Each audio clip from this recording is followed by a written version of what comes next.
I know some people probably on my fan base would think we're maniacs for waking up as early. Hey, I woke up very early. You're not a true fan if you don't wake up early. Yeah. Yo, what is going on, everybody? My name is Ozranium, but please just call me Oz or Ozzy. I am your favorite Celestial Eldrazi. Today, I'm here with a little bit in the air, basically. And I really wanted to talk about this new direct that came out, basically, yesterday. Tomodachi Life, Living the Dream.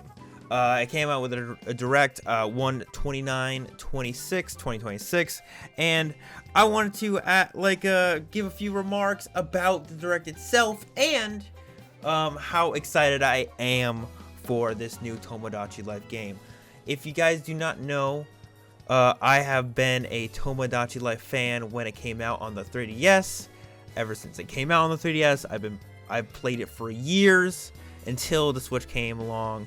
And then I played on the Switch and I kind of forgot all about it. But they first released the update that, it's Tomodachi Life is getting a sequel, I got super fucking excited. And I was so glad that they made its own direct.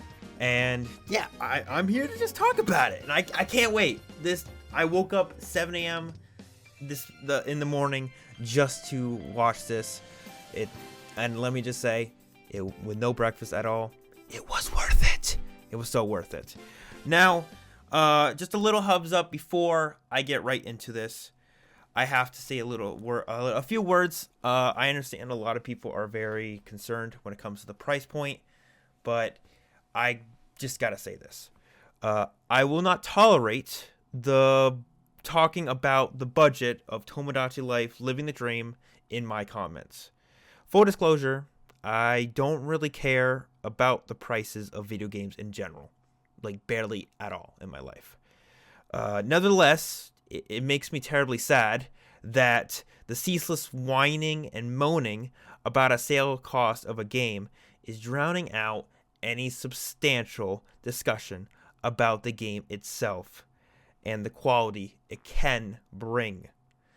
There's probably plenty of spaces on the internet to whinge about that, but my YouTube channel, this platform, and any of my other platforms is not one of them.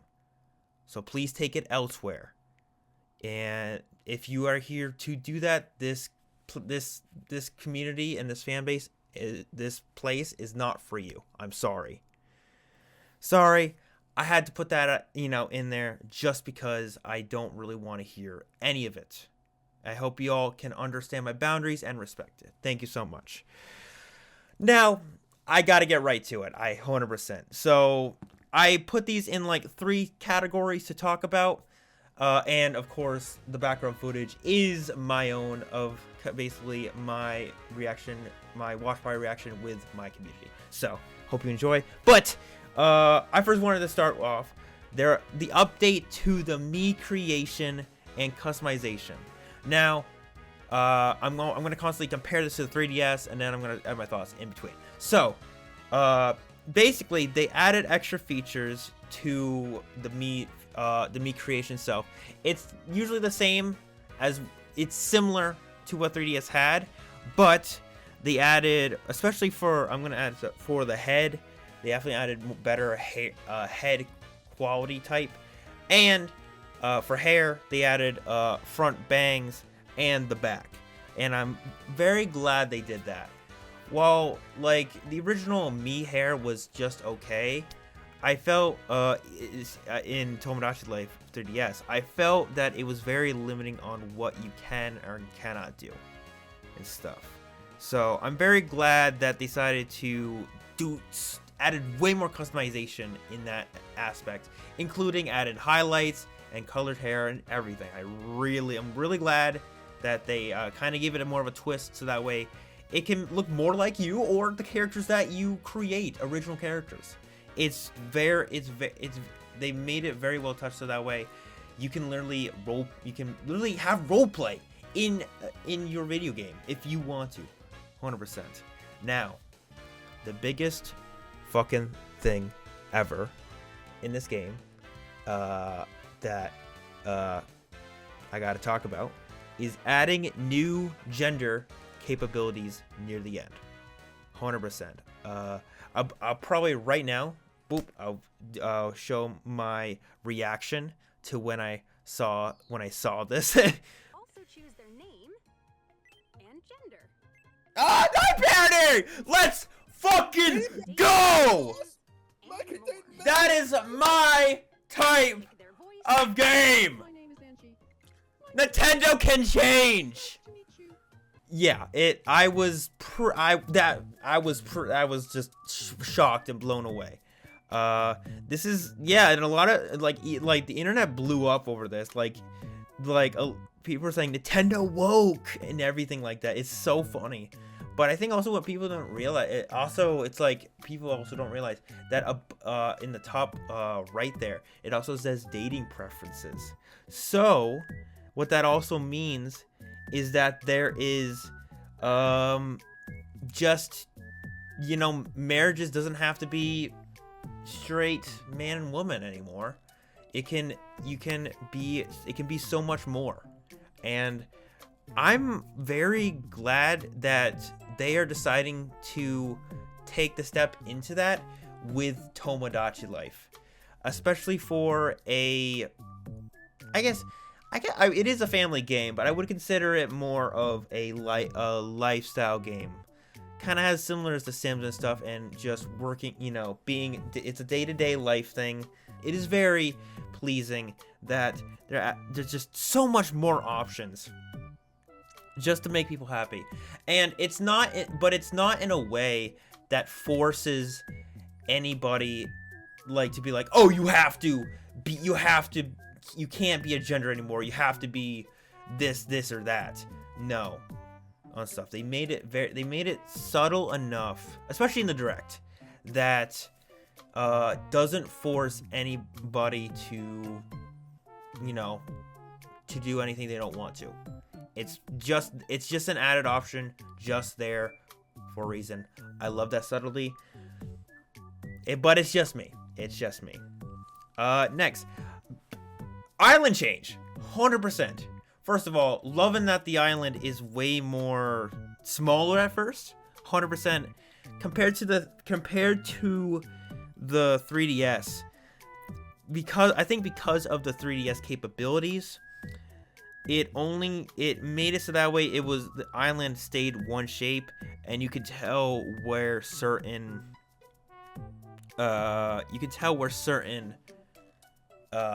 houses and shops are, and that was fine at the time.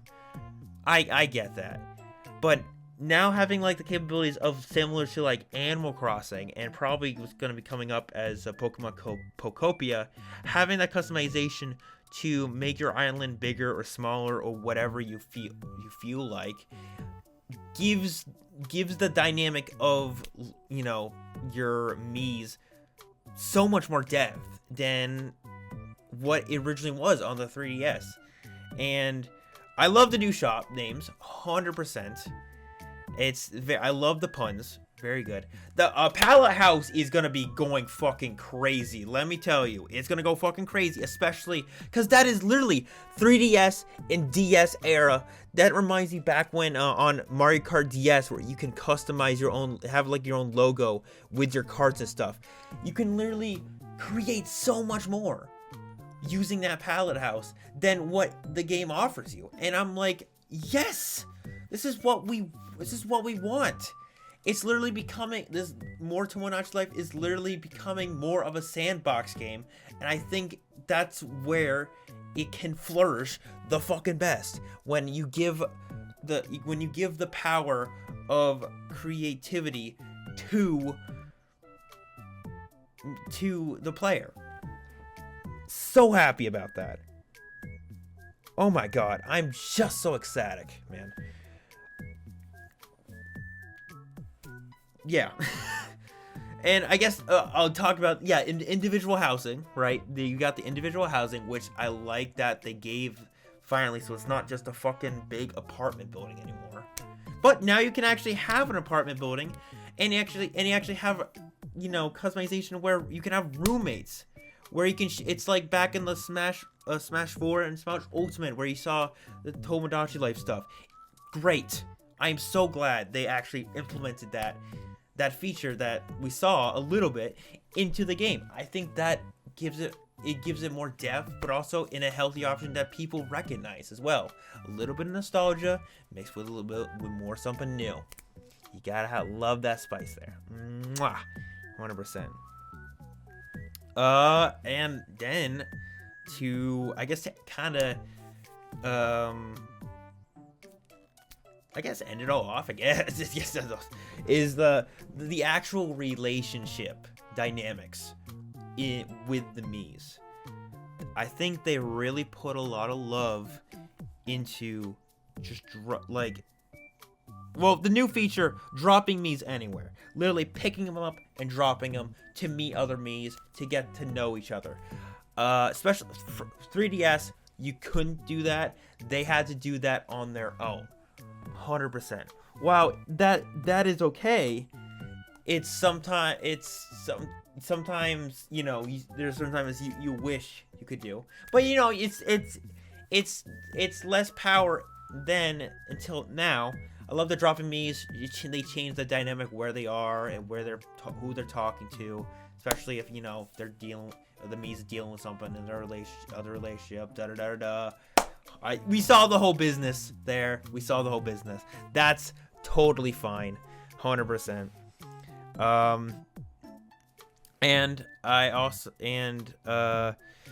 But I think that one of the best things we got to see about it is the extra dialogue when Mii's interact with each other.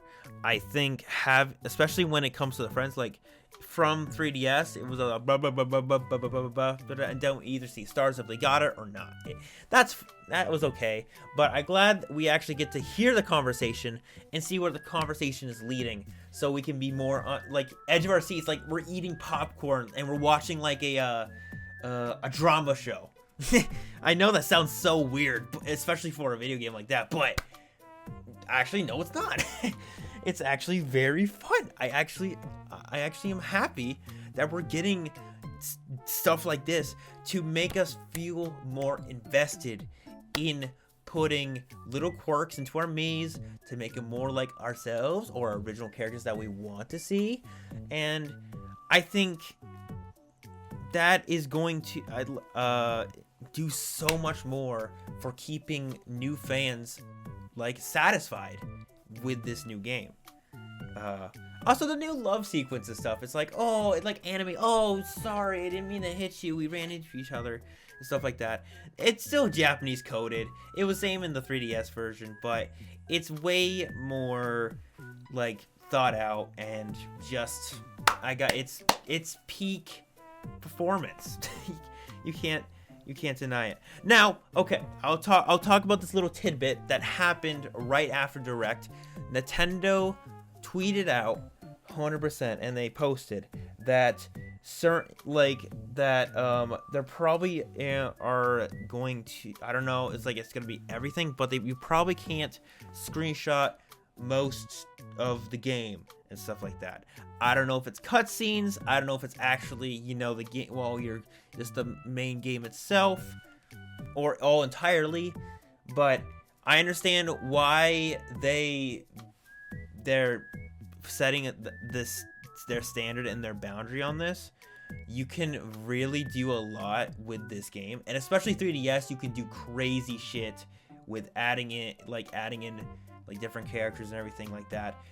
That's kid friendly or not, and putting them out of context and stuff like that. And especially with this game, the line of consent is very strained, especially from 3DS, and now even more now. So I understand why Nintendo is probably more on like, oh, I don't want you to screenshot this out of context. We don't want that anymore. It's because of how social media just blew up compared from 3DS days of the Tomodachi life to now when we're gonna get it and stuff. Also, yeah, so honestly, I understand. I hope I can still screenshot, but y'all know I'm gonna be fucking streaming this game, mostly. It's gonna be fucking hilarious and awesome, so please, definitely check out my stream. Twitch.tv/Ozranium. It's in the description below. But, sorry, little Twitch plug. But, yeah, it's, other than that, I am, like, overall, like, so how do I feel about this overall direct?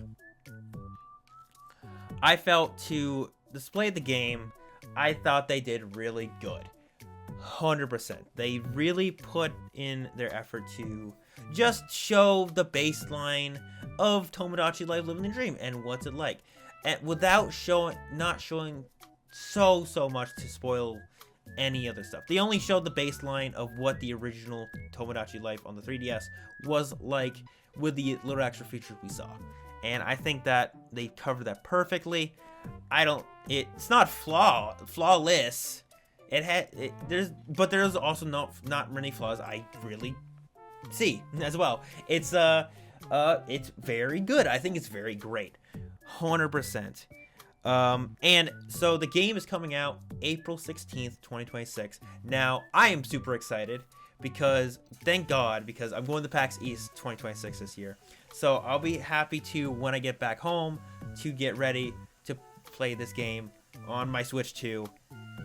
You know, I'm glad they put it in spring, April stuff. I am very excited for this game. There's going to be a lot of, since I know, especially, like, when I compare myself when I was playing Tomodachi Life on the 3DS, I was a loner. I lived in the middle of nowhere. I had friends, but I had to really put emphasis on creating original characters just to satisfy when I played on the original. Nowadays, I have a lot more friends and for people and stuff, and now I'm like, oh, now I can actually put more people that actually mean a lot more to me in my game. That's all I want, 100%, to create that stuff like that. When I compare this Living the Dream to the 3DS, the 3DS was more of restricted in a box. It had limited creativity, while this game still has the stuff that was from the 3DS era, but they allowed you have more freedom in this game to create however you want. The limit is your imagination, and honestly, that's what this game needs, is your imagination.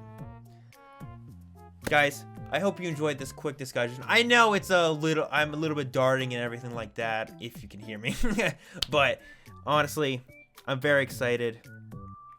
I cannot wait. And if you have any comments below and questions on stuff that I discussed here, please put it in the comments below. And yeah, subscribe to the channel if you want more analysis videos and about each direct. I'm gonna be doing this for most of the directs for this year of 2026. I hope you can't wait. And yeah, I hope you all have a fantastic day, night, wherever you are. This has been your soon-to-be, or already, favorite Celestial Drazi, Ozranium. I hope you guys have a good one. Peace.